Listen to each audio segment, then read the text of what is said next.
Assalamualaikum warahmatullahi wabarakatuh. Waalaikumsalam Waalaikumsalam warahmatullahi wabarakatuh. Kami dari kelompok 3 akan mempresentasikan proses kimia industri pulp dan kertas di Indonesia yang akan dibacakan pertama kali oleh Teddy.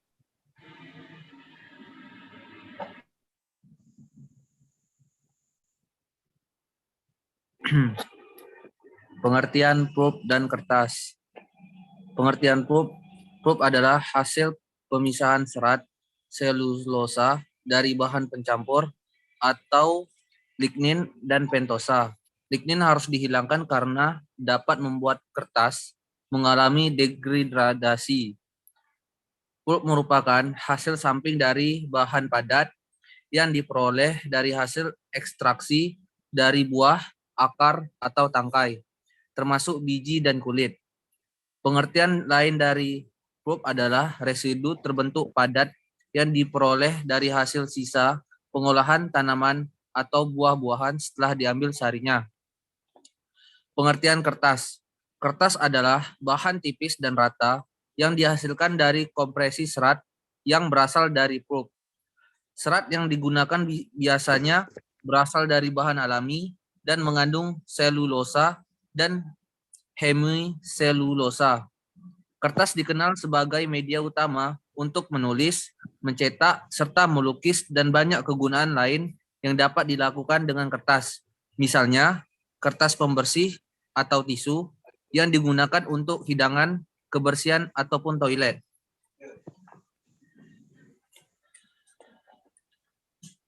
Bahan baku pembuatan pulp dan kertas.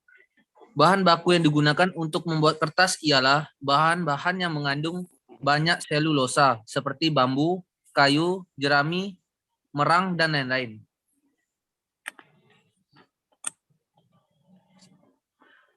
Bahan mentah pokok yang digunakan untuk membuat pulp adalah bahan pokok yang digunakan untuk bubur kertas atau pulp adalah 1. Batang padi, 2. Kulit batang pohon pisang, 3. Daun enau, 4. Batang alang-alang, 5. Daun pandan wangi, 6. Kertas bekas. Slide selanjutnya yaitu bahan perlengkap, yaitu 1. Aluminium sulf, 2. Natrium klorida, 3. Formalin, 4. Kausin soda, 5. Sodium karbonat, 6. Oksalit asid, 7. Titanium dioksid, 8. Zinc sulfida, 9. Kalsium, 10. Lem K, 11. Lem putih. Kegunaannya yaitu A. Untuk mencegah penetrasi atau rembesan zat cair pada pori-pori kertas. B. Memperbaiki dispersi atau pemerataan kertas. C. Menaikkan retensi kertas. Bahan-bahan kimia dalam pembuatan pulp yaitu adalah 1. Klorida bersifat korosif dan beracun. 2. Klorida dioksida cair bersifat oksidator dan toksik. 3. Larutan natrium hidroksida bersifat korosif dan toksik. 4. Larutan natrium hipoklorit bersifat korosif dan toksik. 5. Gas oksigen. 6. Gas sulfur dioksida bersifat korosif dan beracun. Karena sifat-sifat tersebut, maka bahan-bahan kimia tersebut tergolong B3 atau bahan berbahaya dan beracun.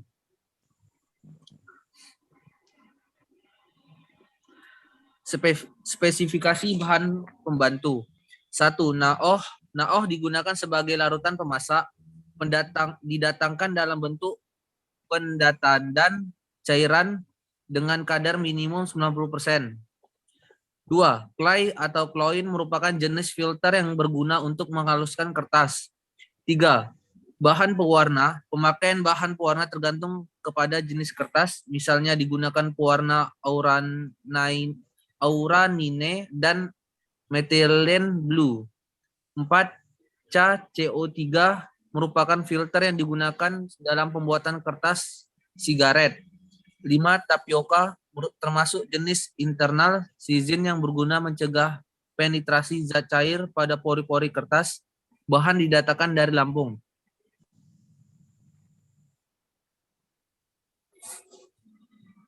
6. KN03 digunakan sebagai buring agen dalam proses pembuatan kertas sigaret. 7. Rosin ampurosin merupakan zat internal sizingnya yang digunakan dengan bantuan Na2CO3. 8. Water glass adalah katalis dalam pemasakan kertas-kertas tua yang berfungsi untuk memudarkan warna. Zat ini berbentuk powder dan zat cair. 9. NaOC atau kaporit. Kegunaan kaporit adalah sebagai reduction agent dalam proses pemutihan atau bleaching. Kaporit berbentuk cairan. 10. Tawas. Tawas dalam proses pembuatan kertas berfungsi sebagai sizing sekaligus sebagai filter.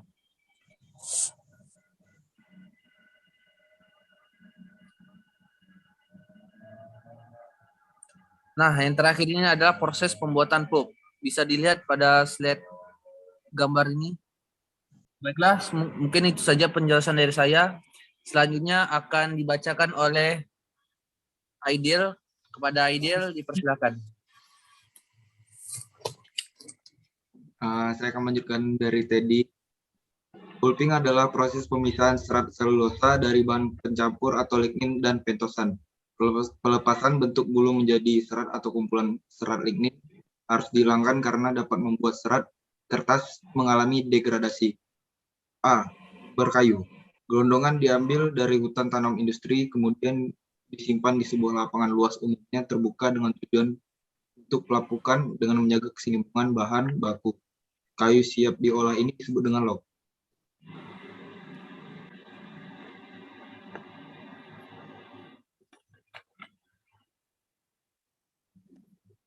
Yang kedua ada debarker atau proses debarker.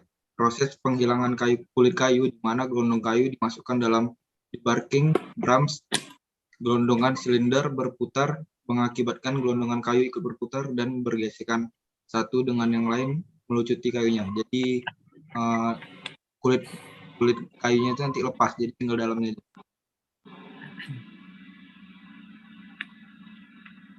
Yang ketiga ada proses tipping machine. Log yang sudah bersih ini kemudian diiris menjadi potongan-potongan kecil di mesin tipping. Potongan-potongan kecil log disebut dengan chip. Berikut adalah proses pembuatan chip.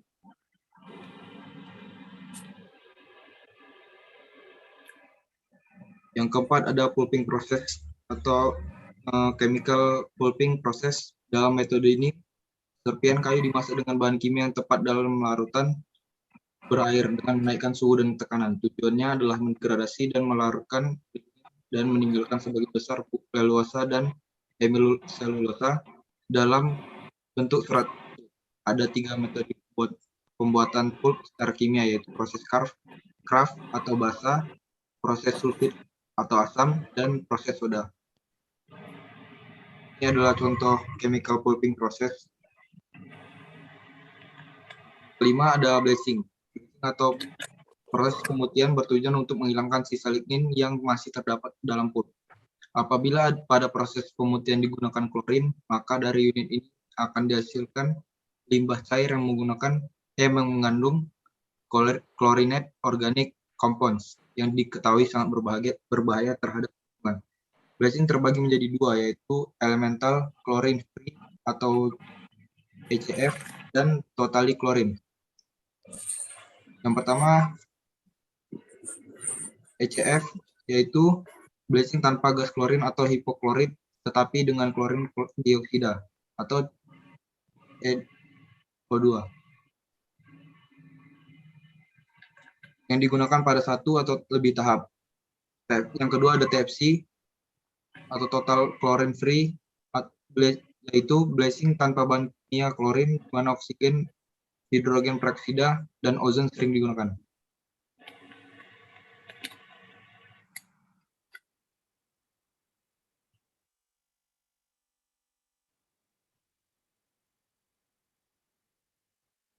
Proses pemutihan sangat relatif tergantung pada jenis kertas yang akan dibuat. Dalam industri kertas terdapat beberapa tahap dalam proses pemutihan. Masing-masing tahapan dijabarkan di bawah ini. C. Tahap klorinasi menggunakan Cl2 dalam media asam. E. Ekstraksi alkali untuk melarutkan hasil degradasi lignin yang terbentuk pada tahap sebelumnya dengan larutan NaOH. D.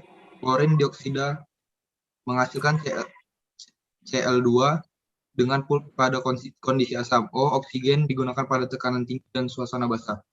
H. Hipoklorit mereaksikan NaCl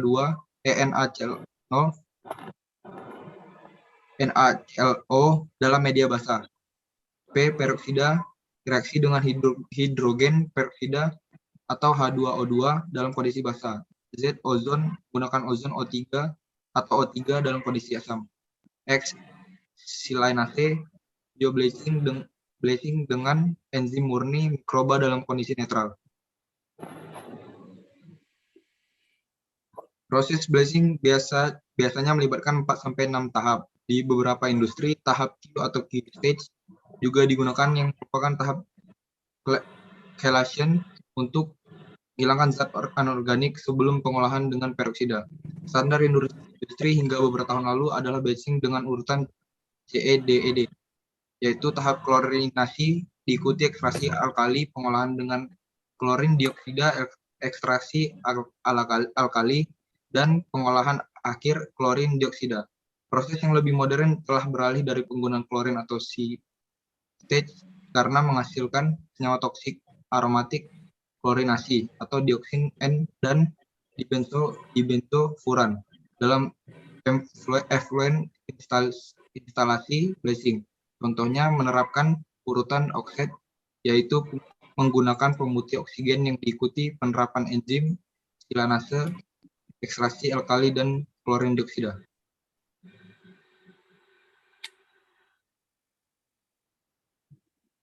Tahapan dalam blazing disimpulkan dengan DED, di mana D melambangkan klorin dioksida atau ClO2 dan E melambangkan ekstraksi alkali. Dalam tahap ini berontok dicampur dengan ClO2 dalam reaktor D1 yang akan bereaksi dengan lignin. Pencucian mengikuti tahap ini untuk menghilangkan senyawa lignin yang berikatan dengan klor dari bubur kayu. NaOH ditambahkan pada aliran pulp dalam menara E dan diikuti dengan pencucian. Ekstraksi berfungsi untuk menetralkan pulp dan memperbaiki proses pencucian sebelumnya. Menara D2 adalah tahap akhir dari proses di mana ClO2 memberikan pembuktian terakhir pada pulp. Jika proses blazing didahului dengan oksigen delixification, maka prosesnya dari ODED. Klorin biasanya diperoleh melalui proses elektrolisis dari NaCl yang menghasilkan Cl2 dan NaOH. NaOH yang dihasilkan dapat digunakan pada tahap E. Reaksi kimia elektrolisis dari NaCl diuraikan sebagai 2 NaCl tambah E, 2 NaOH tambah Cl2 tambah H2. Klorin dioksida diperoleh dari sodium klorat dengan katalis asam sulfat. Produk lainnya adalah Na2SO4 yang dapat digunakan dalam proses Kraft pulping. Reaksinya diuraikan sebagai berikut. NaClO3 tambah SO22ClO2 tambah Na2SO4. Selanjutnya akan dijelaskan oleh Rizky Afriansyah.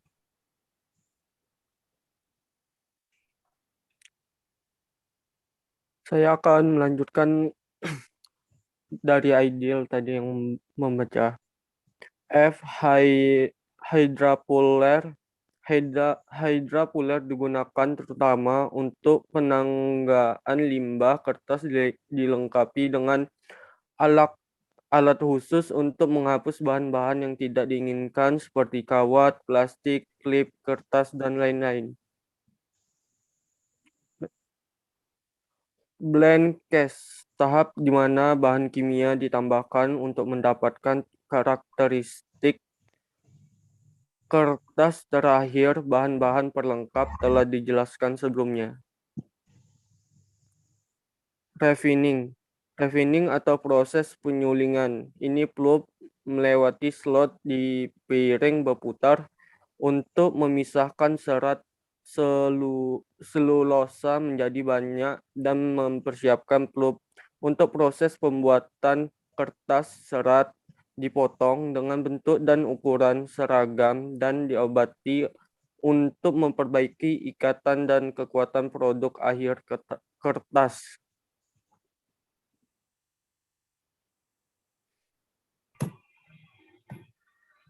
Shortening dan cleaning. Bundel serat lebih kecil dari kotoran lainnya dikeluarkan dari pulp dalam proses penyaringan untuk mendapatkan pulp bersih. Proses penyaringan ini untuk memisahkan chip yang bisa dipakai ukuran standar 25 kali 25 kali 10 mm dengan yang tidak bisa dipakai.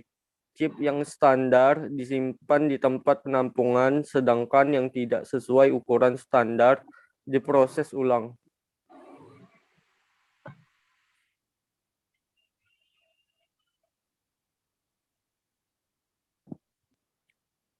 Proses pembuatan kertas, paper merchant, dan stock preparation.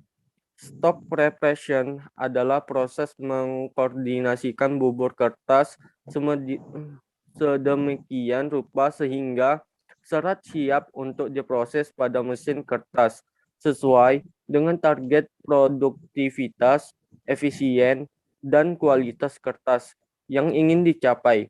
Pada bagian ini juga berfungsi untuk meramu bahan baku seperti menambahkan pewarna untuk kertas DE, menambahkan zat retensi, menambahkan filter, dan untuk mengisi pori-pori di antara serat kayu, dan lain-lain.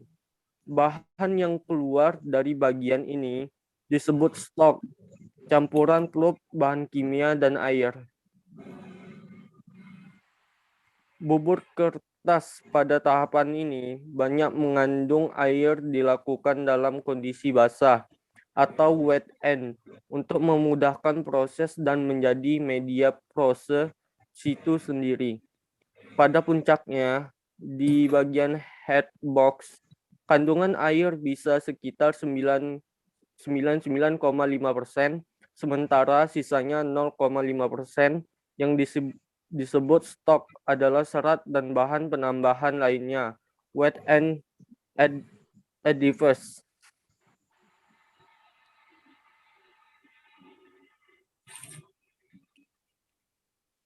Paper merchant process. Secara kondisi stok atau bubur kertas diproses proses di mesin kertas dibagi dua, yaitu wet end dan dry end. Urutan prosesnya yaitu A. Buster. Bila digunakan pulp kering, maka pabrik menggunakan pulp better, di mana pulp yang kering dimasukkan ke dalam tangki penghancur dan dicampur air untuk dibasahkan sebelum campuran bubur masuk refiner.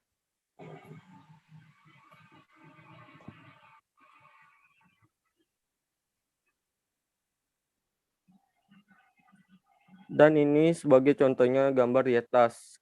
Refiners, alat penghalus serat di mana bubur kertas dipotong dan dihancurkan kecil-kecil. Proses ini bertujuan meningkatkan properti kekuatan bersatunya serat satu sama lain. Gambar di atas menggunakan Jordan refiner, di mana proses jordaning terjadi di mana bubur kertas diuraikan, dipotong, dan distribusi rata. Sistem Jordan memompa dan mendesak campuran bubur melewati rongga yang sangat sempit dalam proses penghalusan serat.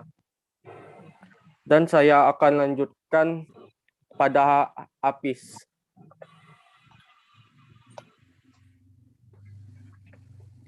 Oke, saya akan melanjutkan penjelasannya tadi dibacakan oleh Muhammad Rizky Afiansyah.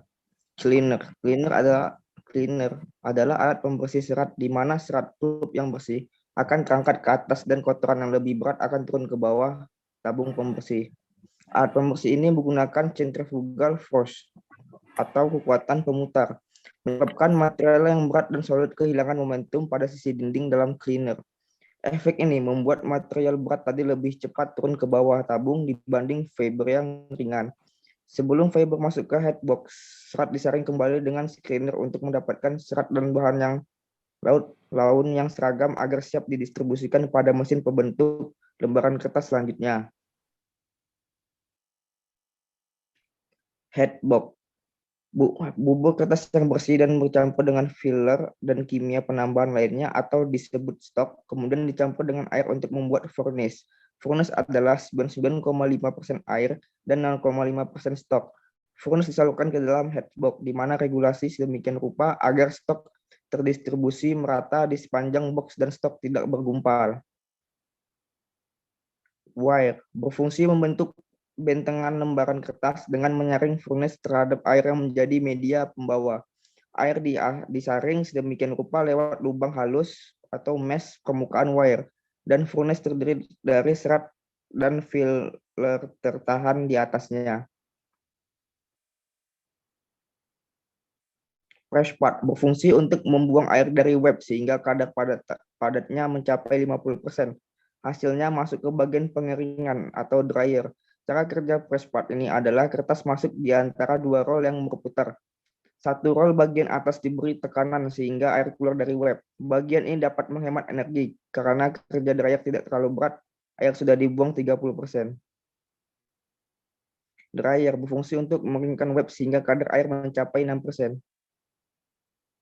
Pop reel, hasil yang telah masuk ke dalam dryer kemudian masuk ke dalam pop reel sehingga berbentuk gulungan kertas yang besar atau paper roll. Paper roll ini yang dipotong-potong sesuai ukuran dan dikirim ke konsumen. Ini adalah contoh PT Industri Pulp di Indonesia, yaitu PT Indah Kiat Pulp dan Paper, PT II atau PT IKPP. Pabrik ini terletak di daerah yaitu Perawang, Riau, Tangerang, dan Serang, Banten. Status dari perusahaan ini adalah PMA atau penanaman modal asing, dan usaha mencakup kegiatan pembuatan kertas untuk keperluan alat tulis, kertas fotokopi, kertas berwarna, pembuatan bubur kertas, dan lain-lain. Dan ini adalah gambar dari PT Indah Kiat Pulp dan Paper. Bisa dilihat ya. International Paper Company merupakan perusahaan bubur kertas terbesar di dunia yang terletak di Memphis, Tennessee sebagai markas besarnya, yang memiliki karyawan 52.500 kurang-kurangnya di seluruh dunia. Ini adalah contoh gambar dari International Paper Company.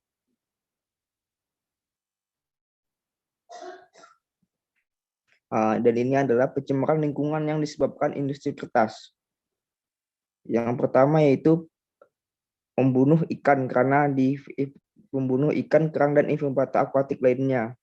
Kemudian memasukkan zat kimia karsinogenik dan zat pengganggu aktivitas hormonal ke dalam lingkungan, menghabiskan jutaan liter air tawar, menimbulkan resiko terpaparnya masyarakat oleh buangan zat kimia berbahaya dari limbah industri yang mencemari lingkungan.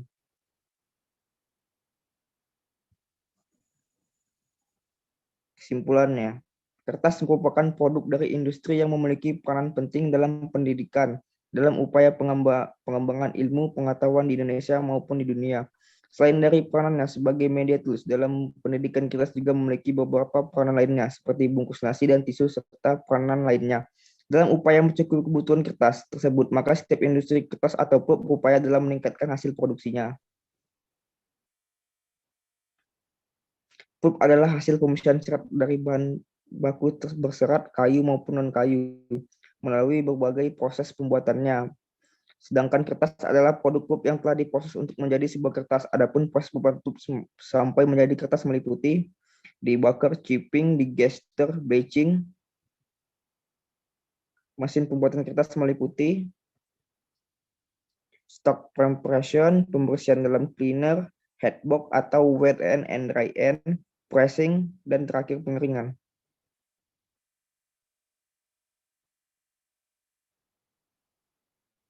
Oke, sekian dari kelompok 3.